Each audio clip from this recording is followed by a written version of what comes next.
I remember we had an early meeting and I was talking about this vision and Clay said, yes, but Stephen, the thing you have to remember is that we are not normal. Like we can't design the product like too much for that use case. It turned out that building a tool that in the very early days was really centered on the needs of one idiosyncratic user, me, ended up being kind of the fastest way to get to a tool that was actually useful for millions of people. He came up with a great slogan for Notebook, which is, make anything interesting.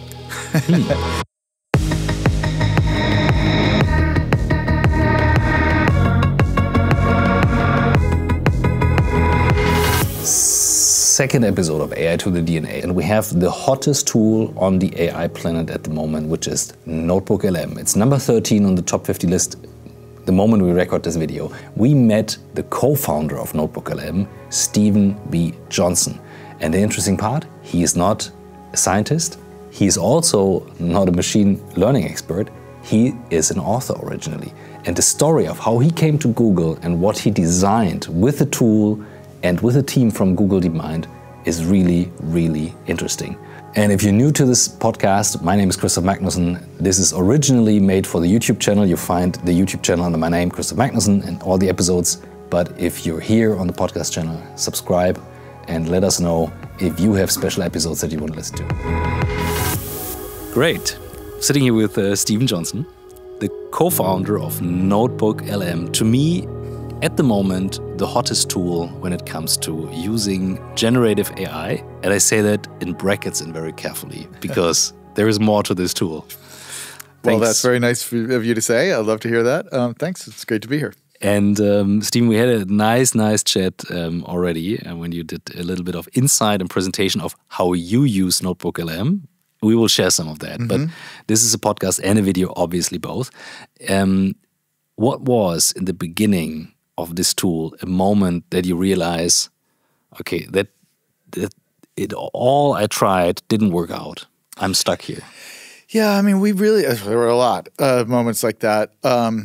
When you're trying to do something that's genuinely new, like you always kind of run into those points, and part of the essential toolkit as a founder is to just keep powering through those moments. But we kind of made a very conscious decision in the early days of Notebook to, in a sense, design the software to be ahead of where the models were in terms of their capabilities. And so we built, there's this core idea at the center of Notebook, which is source grounding. You're giving the model the documents, the project you're working on, and it becomes effectively an expert in those documents and answers questions faithfully based on those documents. And you should be able to put in 50 documents or 100 documents, sources as we call them.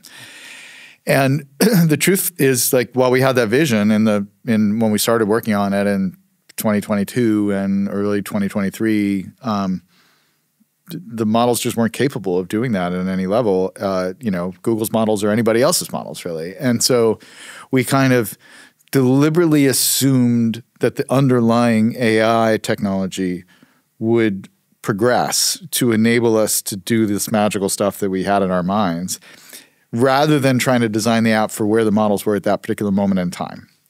And that meant that in some sense, the product was kind of broken for the first year of internal testing with it, and then even in some of the period where we were kind of a public experiment, it was good, but it wasn't nearly as good as we wanted it to be. And I remember distinctly this moment in kind of the spring of 2024 when we had just switched over to Gemini 1.5 Pro, and that was the point at which it really started to sing a little bit. And I remember one of my colleagues, Simon, who now is one of the product leads at Notebook, but at the time was working on other things. And I saw him in the hallways in Mountain View, and he was like, "Stephen, Notebook finally works." And I was like, well, I mean, it kind of worked before, but yeah, I get your point. It definitely was this point of okay, we've been waiting for this. And so I think that's generally a good principle to when you have an underlying foundational technology that's improving at such rapid rates, to really think about in your early stage designs where it's going to be in a year and design for that, because otherwise you won't be ambitious enough, I think. And here comes the part of the story that excites me the most. You need to be a physicist, a deep research expert, a developer for that? Or would you say it helps to be and come from a different profession?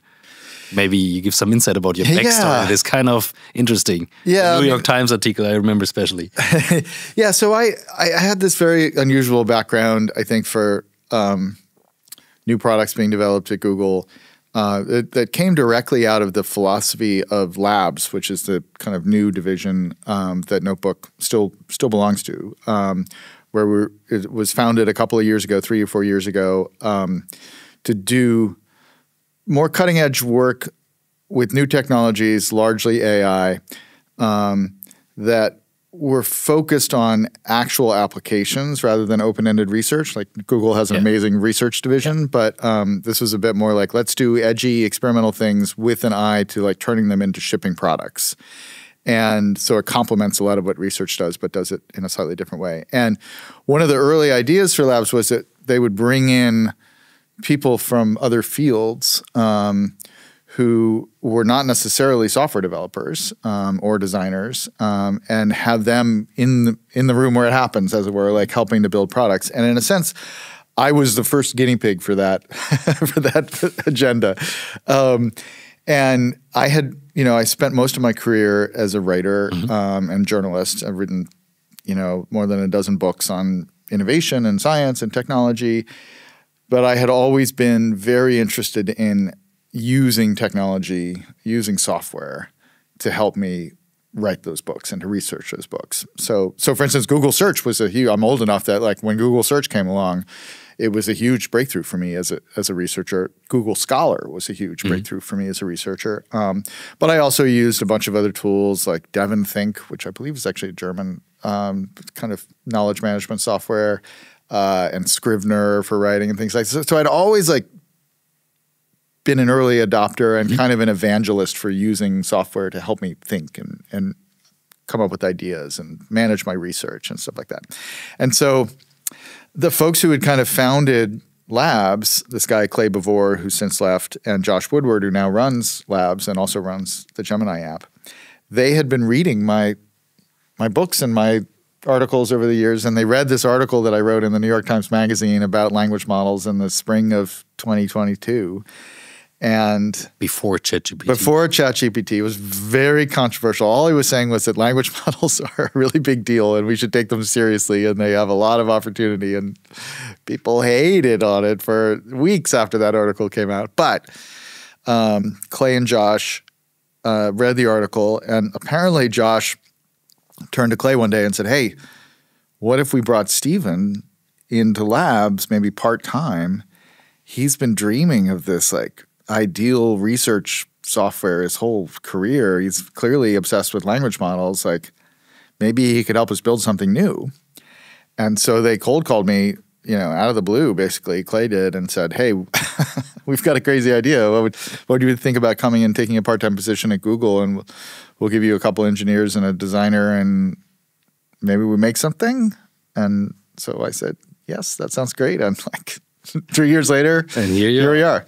On the top 20 list, actually, of the hottest AI tools. I think we were last list I saw. We were the 13th biggest AI tool. Yeah, 13th, which is pretty crazy. And growing that was before the back to school. We have a lot of students, and so we've been growing a ton in the last month and a half with students coming back from vacation. So I wouldn't be surprised if we're higher on that list now. But anyway, we'll see. What was the original starting point, if you take us back? Because to me, it's all about turning, as I say, from a tool tourist into Champions League of users, being like really at the cutting edge. And you mentioned that you still have it from the very past, where you said, hey, I was always an early adopter, so you always understood intuitively to leverage a tool. But it's a much different thing to build a tool than to just use it. Yeah. Well, I would say one thing that I brought with me to Google that I had been kind of maintaining for 20 years as a serious knowledge management nerd is that I've been collecting quotes from books that I read as part of my research. And I started doing this literally in the late 90s, where I would actually like have to type up, like I would highlight a passage in a print book and then I would type up, or I would sometimes have a research assistant type them up. Because I was like, just having the quotes searchable, just like Command F searchable, like was valuable. And then, you know, some tools came along to let you do slightly more advanced versions. But basically, by the time I got to Google, I had a collection of 8,000 quotes from books that I'd read over the last 20 years. And that quote collection is like, that's an incredible snapshot of my intellectual influences, like the ideas from other people that shaped who I am today as a writer and a thinker and stuff like that.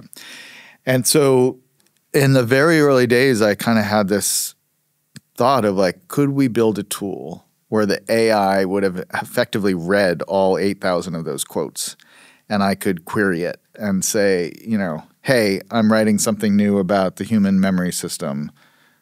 Have I read anything that's relevant to that? And it would give me a distillation of my reading because I've forgotten, you know, 95% of what I've read, right? Like all of us, right? And so it was really this idea, like, could somehow I get a tool that was an extension of my memory and could help me kind of just make new connections to things that I've long since forgotten, but that at some point I thought were important.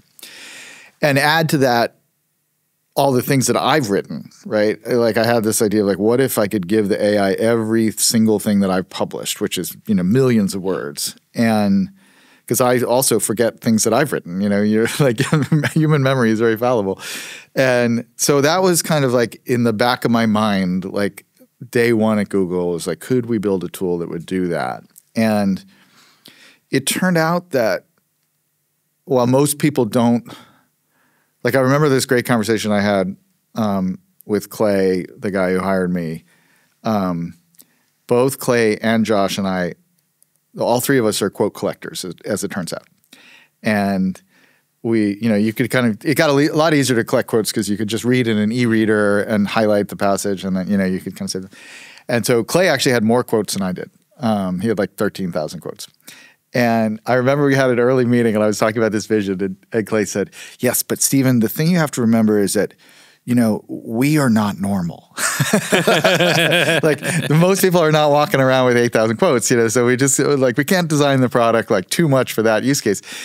And I think I said at the time, I was like, yes, I know that's technically true, but I think there are a lot of people out there that are if those 8,000 quotes, I think there's something like 2 million words of information. There are a lot of people out there. Anybody who is a knowledge worker of some kind or another has a kind of a body of work that is probably about as high a word count. It's probably millions of words and stuff that their work is based on. Like if you're a documentary filmmaker, like all the transcripts of all the interviews you've done. If you're a lawyer, all the briefings that you've written and all the legal precedent that you need to do your job, that's 1 million words, 2 million words, whatever. If you're a student just thinking about like everything you have to read over the course of a semester and all the notes that you've taken, all this stuff, that might be that size as well. So there's actually a huge audience of people who are carrying around all this information that it's hard to organize, it's hard to search, it's hard to get access to, this kind of personal knowledge base. And yeah, you don't have to be a quote collector for that to be relevant. And so it turned out that building a tool that in the very early days was really centered on the needs of one idiosyncratic user, me, ended up being kind of the fastest way to get to a tool that was actually useful for millions of people and tens of millions of people so far. How did you design the team to build such a tool? Because this is something I always find interesting, to look at a tool and think like, what did they think by designing this tool in order to understand the nature of the technology? It's a great question. So I came into this kind of very naive. Like I had done a couple of startups in the past, so I had some software history, and I think that was helpful. But I was definitely not. I'd never worked inside a large company before, and so I have learned a lot about how Google works and how Google kind of organizes its products and things like that I just had to learn on the fly. But Labs deliberately kind of like keeps its teams very, very small and very flexible. kind of not by design, but just by lucky accident, we had a lot of people who were actually like humanities majors on the team for a software product. Like Adam Bignell, who was one of the early engineers, is also a science fiction author and very literary. And, he's a brilliant coder, but he also is very, he's a big fan of like postmodern fiction. And so I think there's a kind of literary quality and kind of scholarly quality to the way that Notebook was designed that you can see reflective of the team that built it in the early days. But another big thing is that we had a structure at Labs that was incredibly helpful in that there were lots of other projects happening at Labs that were literally, 10 feet from us or like 50 feet from us. We're like hanging out with these people who are working on other really brilliant ideas. And at several critical moments, we've basically like absorbed some of those ideas from other teams. And the best example of this is the story of Audio Overviews, which is really how we first broke. Next question. Yeah. So that story is but it's an interesting one in terms of the history of NotebookLM, but also I think it's an instructive one in kind of how innovation works in a way. So it's a very funny story too.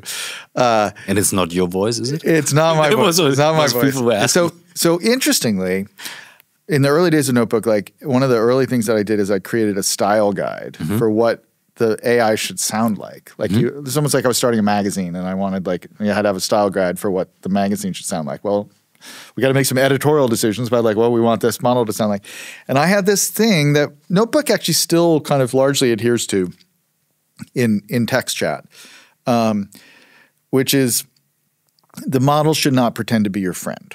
And it shouldn't even, I kind of discouraged it from having a subjective first-person voice even. So it shouldn't say, I'd be happy to help you, Stephen. Like, it should just give you the answer. Yeah. Right? Not say, great idea, And it's, I love that, Stephen. I'm so happy to be your servant. I just didn't want any of that stuff.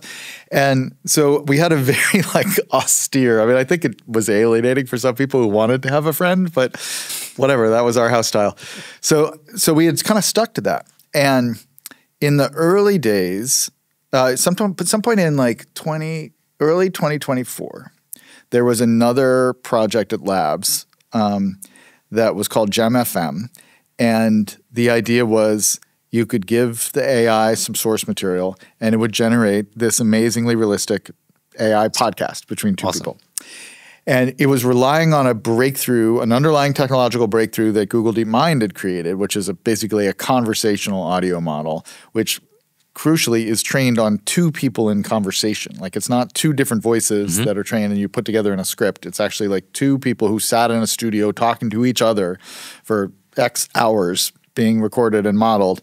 And so it had this unbelievably lifelike sense of two English speakers in conversation with each other. It's one of the reasons why it took so long to bring it to other languages, because you have to train it on every language on earth interrupts itself in conversation in a slightly different way. Right. German people banter differently from English people, and you can't just translate it from one to the other. And so we had to have conversational models in all the languages to make it realistic. But anyway, I'm getting ahead of myself. So we had this underlying technology from GDM, and then this brilliant team had built this tool to turn it into podcasts.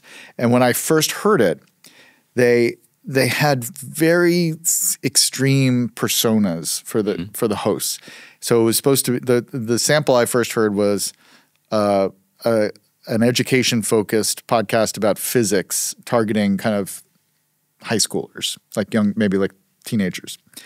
And so each host had a fake physics name. And so the tone of the podcast was, "Hi there, learners. I'm Captain Kinetic, and I'm here to teach you about physics." Whatever. And so I heard it, and I was like, "Oh, that's amazing. That's really cool. How fun. That's so lifelike. That's incredible."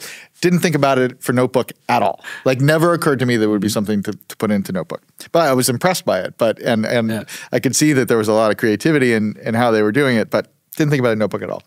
And then we were about to go to I/O, our big annual conference, and there had been this question about were we going to show something from Notebook? Notebook had been was still an experiment, but it was public at that point. And they wanted to show this demo of audio overviews, GemFM as it was called then, but it wasn't attached to a product in any way. And with a week to go, somehow Josh Woodward, the head of labs, and Sundar, I believe, had this brainstorm where they're like, what if we put this GemFM feature into NotebookLM? And then at least it's not just free-floating experiment. It actually belongs to a product and it seems more real. And so there was an emergency call of the team on a Sunday, literally, I think it was 8 days before I.O. And they said, hey, exactly we think we want to put audio overviews into Notebook. Can we make a real demo that shows it working? And my first thought was Captain Kinetic. I was like, that's not but the whole point of Notebook is that you don't have personality in the AI. This is the exact opposite of what I was thinking. That doesn't make any sense. And then I took a step back and I thought, wait, Notebook is a tool for understanding things. That's our mission. We want to help you understand the material that you need to understand to get whatever job you're doing done. And there's a reason why people like listening to podcasts. And there's a reason why people learn from listening to podcasts, because people have been learning through listening to people have conversations for, hundreds of thousands of years, whereas people have been reading articles for 400 years. So listening to conversations and learning through conversations is a very deep part of what it means to be human. And so if we have an ability to take people's source material and turn it into an interesting, engaging, stimulating conversation that people can listen to at the gym or while they're driving to work, that is so Notebook's mission. That totally fits Notebook's mission. We just need to dial the personalities down a little bit. They shouldn't have fake names. And in fact, they shouldn't have names at all. But so I was like, as long as I can convince everybody of that, then it's the most brilliant idea ever. And so then basically I was like, I'm sold. And I just want to get out of the way of let these wizards build this tool and I'll just let them go off. And that was when it launched 4 months later, it was the most viral thing I've ever been involved with in my life. And it just took off in this amazing way. So it was a great example of my instincts being absolutely wrong when I first heard the idea. And yet, thankfully, we ignored my instincts. Yeah, and at the same time, that's the interesting part of that story. And I didn't know that story. It's a very interesting backstory to understand the nature of the tool, because you mentioned it now, how important it is to not have a personality, but still using that and turning content into a new format. And I always use Notebook as that example. You showed one feature earlier with the new video options. And for many people, like in our company, many people use it heavily in order to take the source material and then work with, and that's the mode, how we call it, you work with the AI to generate something new. And that's we have 3 work modes that we call catch up, work with, grow beyond. And to me, it's NotebookLM is about work with and grow beyond. Especially video, mind maps, and also the cards. These are features.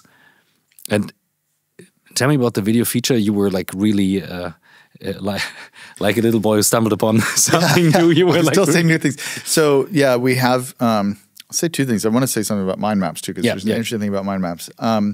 So with video overviews, we rolled that out this summer, and it kind of converts your sources into almost like a mini lecture, almost like a mini TED Talk with slides.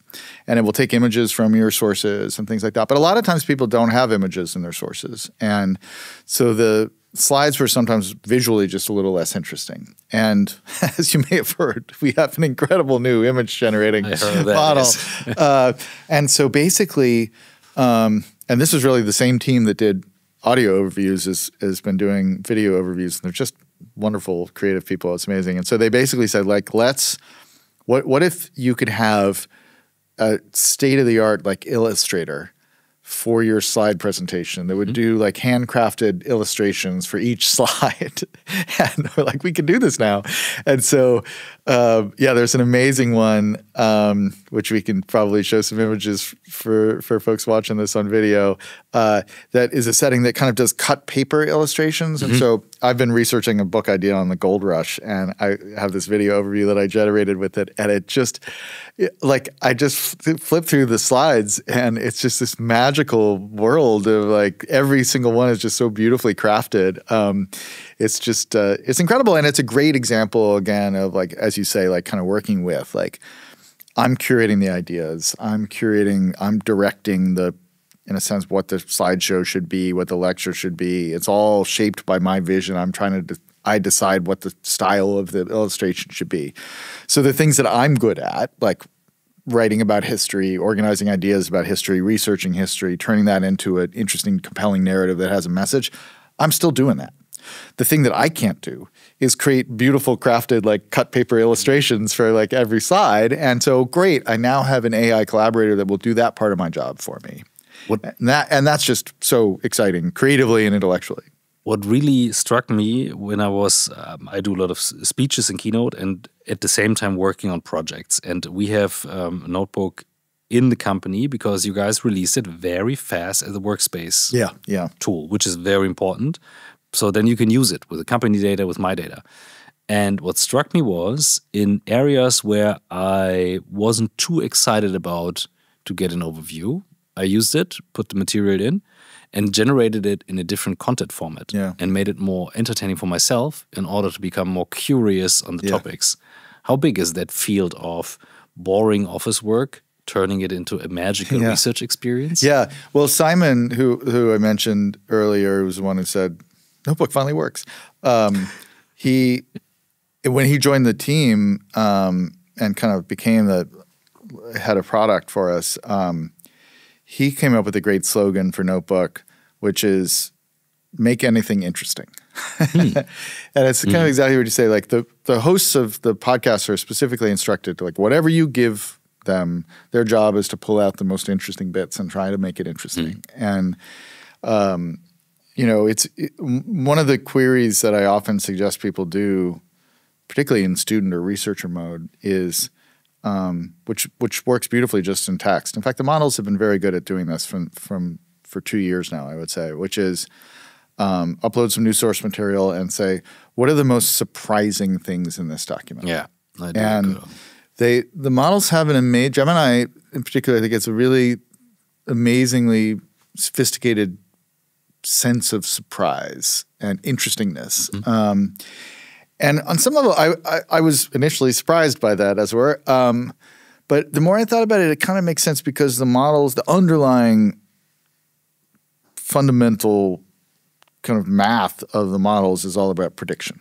And so that's how they learn, is by predicting the next token or the next string of tokens. And so surprise is by definition when your prediction gets foiled, or you think it's going to go this way, but it turns out to go this way. And so much of the human brain is designed to kind of learn through failed predictions. Like you pay attention. This is how the dopamine system works, right? When you're predicting the world is going this way, and actually the world goes another way, that triggers a flush of dopamine that causes your brain to like remember that deviation from your predictions. That is like a huge essence of learning. And so because the models are prediction engines, they're actually quite good at then sensing where like things deviated in a surprising way and sharing that with you now. And so that way of getting into material, I think, is like, as a scholar or as a researcher, is really it was never possible to command F search for surprising. Like you could search for that word, but that's not what you wanted. You want the concept of surprisingness, and now you can do it. What can you share about? And I'm very curious on that, and you have to tell me if you can share, because again, to me, this is at the core. How important is the model design or fine-tuning the model for a certain case? And I mean, the Google models are very good at retrieval. Surprise, surprise. Yeah. But is there a specialized model? Is there a team developing the model underneath the product? How does that work together? We mostly just benefit from the underlying Gemini models as they come out. In the early days, we were really, I think, the first public product that did any kind of source grounding. I think we were the first, chat with your documents product to be announced or released, because we announced it in 2023, like mid-2023. Which is quite difficult to do that with a technology that is made for generating stuff. Yeah. And it was really, the biggest limitation was the context window was so small. So fundamentally what is going on behind the scenes is Notebook is taking your sources, putting it into the model's context window, which is effectively like its short-term memory, and saying, hey, based on this information, answer this question or respond to this query from the user based on this information that's in the context window. So it has its general knowledge and its training data that happened, months or years before, and then you have the short-term, like, focus on this and answer this question. And, when I arrived at Google, the context window was basically like 2,000 words long. So you could put, there was no point in using AI because you could just read those 2,000 words. like that was like not really very helpful. Now we have contexts that are more than 1 million words, so you can get a lot of information in the context window of the model. So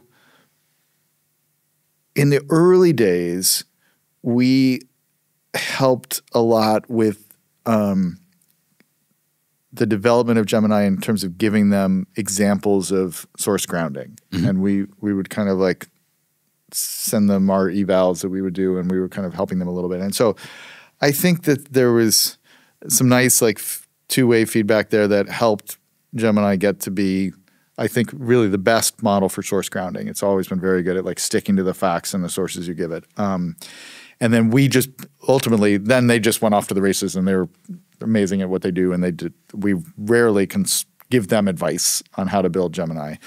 What happens is, they'll release a new model, and then we will do a lot of testing because, these models are unpredictable, right? It is truly like emergent technology, and you kind of come out with a new model and you think it's good at a lot of things, but you never really know. And so every time we shift to a new kind of version of the underlying models, we have to figure out what has changed in terms of the house style. So like one of the things we were always battling is some of these models really like to put things in bullet points. Oh yeah. And so we have you solved it. We have we like bullet points. We think the bullet points can be good. And so the kind of default instructions that you see that you don't see but that happen every time you interact with NotebookLM. Like the system instructions. The system instructions, like we have our own custom system instructions that in the old days I used to write all of those. Now we have more experienced people, but it was kind of nice to have a writer doing those in the early days. That was one of my favorite parts of the job, is like figuring out how to talk to the model. But we give the model instructions to say, if it's complicated and if it seems appropriate, use bullet points to explain the material to the user. And generally that would generate good results, but every now and then we would switch to a model and it would just, whatever you did, you'd be like, write a poem, and it would be like, sure, bullet point number 1. I'm like, no, I said poem. There should be no poems and bullet points in a poem. And so there are things like that, or like the model will get very terse, or it will write, much longer. And so you're always kind of trying to like on the fly adjust the system instructions to get the same output that we think of as the notebook house style as the model changes a little bit. And the other key interaction there is that they come up with some new wizardry like Nano Banana or like VO, and we get, one of the great things about this job is like we get an advanced peek at what they're working on, and then we're always kind of like, ooh, how would that new feature, that new capability work inside of the NotebookLM product experience? And the integration of those images into video overviews is a great version of that. Like we're like, oh wait, hold on, I think it could actually illustrate every single slide in a really creative way now with these new image tools. Like, why don't we add that to video overviews? And here we are. How is it with context window length of the models? I mean, Gemini models have the biggest context window. There's also research that slightly indicates that the intelligence of the model is weaker when you have more context. So how do you balance it? I mean, you have a lot of sources. Yeah. And I guess for many people, it's hard to understand that you cannot just drop the whole company into the sources and go with it. I mean, it's not useful to do that, I guess, but at the same time, that's a balance. Do you have a team? Do you manage that? Is it like with the instructions that you work on? How do you do that? Yeah, we now have it's amazing. We have a whole team of like kind of quality people who are constantly testing the new models, the new kind of options for context. And interestingly, like we've chosen to not expose what is actually happening in terms of the context, how much you're using. So you can have, as you said, you can have a notebook with 30 million words in it, and we will use tools like RAG to pick the most relevant passages and present them in a way that hopefully expresses the overall meaning of the documents, and so that it fits in the context that we're using at any given time. And so we have an amazing internal team that's constantly trying to figure out like what's the best model to use, what's the best context size to use, how can we best kind of pack that context if the user goes over. But we don't ever show there's no kind of slider that says you are exceeding the context with this additional source, or you're 10x the context, you might want to make it smaller. And we've had a lot of debate about whether we should show that. And honestly, I think I would say I've historically been on the side of wanting to expose more of that to the user. And I think maybe we're actually coming around to that. We'll see what happens in the next couple of months. We might expose a little bit more of that because we feel like people can now understand that, and it's relevant to the quality. But the one key thing that is a really important feature, talk about turning from a tool tourist into a, what was the pro? In German, I call it aus Tooltouristen AI-Anwendungsweltmeister machen. So Champions League of Champions League, yeah, Champions League. Okay, so one Champions League tip. You'll see in the source panel where you have all your sources loaded, there are checkboxes next to every source. And when you uncheck a source there, it's as if the model can no longer see that source. And so, or if you, in reverse, if you check a source, select the source, the model now will see that source when you ask a question, it will answer based on that source.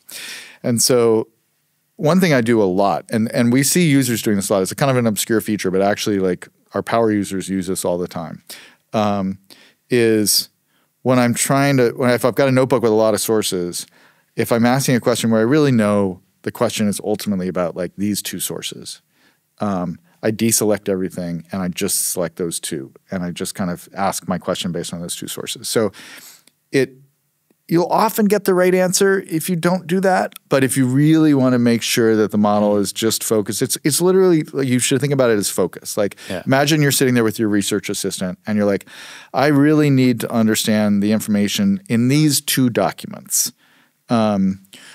Would you hand your research assistant like 50 documents and say, read all of these, but I really want you to just focus on these two? No, you just hand them the two documents you want to focus on. So I think dynamically using that focus feature is always a way to feel confident that you're getting the absolute best results. You shared one other thing in the presentation that I liked a lot, and many people overlook. You can turn a node. You have the three pillars. You have the sources, you have the chat, and you have the creation. And you can turn, maybe explain that a little bit, also what you created into a source and why it's important to play with these two sides. To me, this is really pro-user stuff. Yeah, I use this all the time. It is an undernourished part of the application right now. I want to invest more in it in the next year, particularly for students who take a lot of notes. So you can write your own notes inside of NotebookLM. It is a notebook. And so there's a button down in the bottom right-hand corner that says add note. If you do that, you just get a little mini text editor and you can write whatever you want. You can copy stuff in there if you want, whatever it is. Those notes are stored generally in the studio panel. And when you create a note, the model does not know anything about the note that you've created, that you've written. So you have to click on the little three dots to the right of the note, and there you will see an option to convert this note into a source or convert all of your notes into a source. And I use this feature all the time. So I'm researching a new book. I've got all my notes in here for like ideas, for characters, for structure, quotes from chapters that I read, things that I put in there. And every now and then I just do convert all notes to source. And that brings creates basically a copy of all those notes, brings it over to the source panel, and at that point, the AI knows what I've been thinking as well as like what I've been reading effectively, right? It can follow my own thinking. That, I can say this very bluntly, is an incredibly stupid way for the software to work.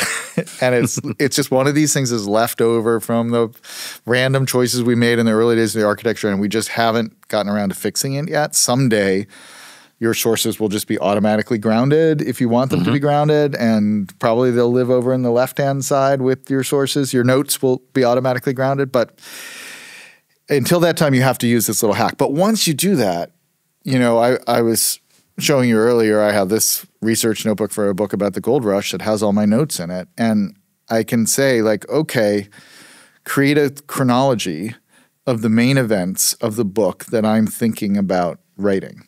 And there are many, many events in the sources that are not related to the book that I'm thinking of writing. But because Notebook can see all those sources and it can see my notes and knows what I've found interesting, it can generate this chronology of all the events, which is incredibly useful to me as a writer. And that would take a week to do if I tried to do it on my own. And Notebook will now do it in 30 seconds. But that's because I've been, one, taking my notes internally, and two, converting them to a source. Awesome. This is really turning into Champions League for sure. Last sentence from you as the co-founder. What is the future of NotebookLM? Yeah, I mean, take us somewhere where you say like, we didn't even get, this shows you how much versatility there is in this product. We didn't even get to the thing that I'm really passionate about now, which is Notebook is a publishing platform for sharing knowledge, right? Like what if for my next book, I publish it in addition to a hardcover and an audiobook? What if I publish it as a notebook that people could buy and have conversations with it and turn an interesting chapter into an audio overview or whatever. With your book. With my book. Like I think as a way of publishing knowledge, there's something extremely powerful that we've just started to scratch the surface of with Notebook. So I think I'm going to be here at Google working on this thing for a long time. There's so much to do. Very happy if we have a second episode. Yes, please, let's do it. Ready with that deep diving. Stephen, thank you so much for behind the scenes. Thanks for having me. Yeah, thank you very much. Such a treat.